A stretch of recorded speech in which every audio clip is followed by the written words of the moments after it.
Hi అండి. అందరికీ నమస్కారం. Welcome to my channel. ఈరోజు నేను మా వారు మా బుడ్డయ్య గారు రాజమండ్రి వెళ్ళాము. ఎందుకంటే రేపు రాఖీ పౌర్ణమి కదా, రాఖీలు కొనొచ్చని వెళ్ళాము.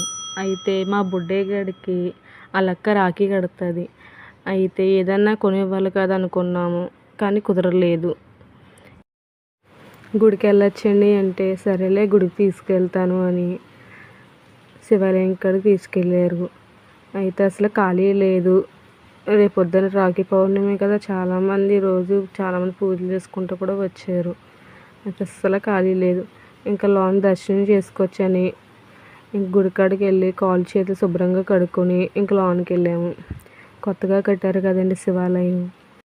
మా బుడగ్గాడు కింద దిగిపోయి నేను పరిగెట్టేస్తానని ఇంకా జాయిగా కింద దింపాము.